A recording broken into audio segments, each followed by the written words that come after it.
में मनुष्य ने पशु पक्षी के पैदा करण से भी संतोष न थियो तॾहिं हिकु तॾहिं ही उन सृष्टि जे वधाइण वास्ते सनातन ऐं संत कुमार खे पंहिंजे हृदय मां पैदा कयो। उन्हनि खे चयाईं त तव्हां माण्हुनि खे पैदा करियो ऐं जेको वरदान मूंखां घुरो सो मां तव्हांखे ॾियां।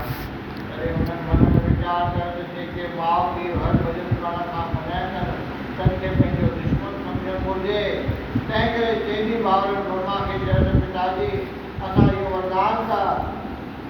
वरदान घुरूं था त असांजी उमिरि हमेशह 5 वर्ष जी रहे ऐं असांजो मन काम क्रोध लोभ मोह खां आज़ो रहे। जवानी ऐं बुढ़ापो असां ते दख़ल न करे छो त 5 वर्षनि जी उमिरि में इहो पंहिंजो ज़ोर हलाए नथी सघनि। असां हर भॼन कंदासीं असांखे जीवन पैदा करण जी आज्ञा न ॾियो। इहा ॻाल्हि ॿुधी उन्हनि खे वरदान ॾिनो त तव्हां हमेशह 5 वर्षनि जी उमिरि जा रही सभिनी इंद्रियुनि खे पंहिंजे वस रखंदा पर तव्हां मुंहिंजे चवण सां बि जगत जो पैदा करणु न क़बूलियो सा ॻाल्हि छॾी न कयो। ईअं चई ब्रह्मा ॾाढो गुस्सो कयो। तॾहिं संदसि ॿिन्हिनि विरवनि मां हिकिड़ो पुरुष सुंदर ऐं श्याम रंग जो पैदा थी रोअण लॻो। तॾहिं ब्रह्मा हुन खां पुछियो त तूं छो थो रोईं? तॾहिं हुन जवाबु ॾिनो त मां घुरां थो त मुंहिंजो नालो रखी मूंखे को बि कमु ॿुधायो। ब्रह्मा चयो त तो पैदा थियण शर्त रोई ॾिनो तंहिं करे तुंहिंजो नालो रुद्र थो रखां। तो तूं वञी जीवन खे पैदा कर ऐं तूं सभिनी देवताउनि खां उत्तम थी संसार में शिव शंकर भोलानाथ महादेव शंकर भगवान की जय।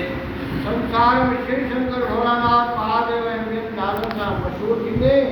जॾहिं रुद्र ब्रह्मा जे हुकुम सां राक्षस ऐं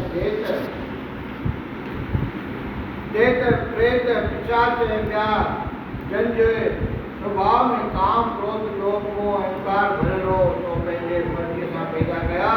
तॾहिं उहे ब्रह्मा खे चङा नज़र न आया। तंहिंते ब्रह्मा चयो त हे रुद्र तूं क्रोध सां पैदा थियो आहीं तंहिं करे जेसिताईं तुंहिंजे चित में सतो गुण न ईंदो तेसिताईं तुंहिंजा पैदा कयल जीव अधर्मी थींदा।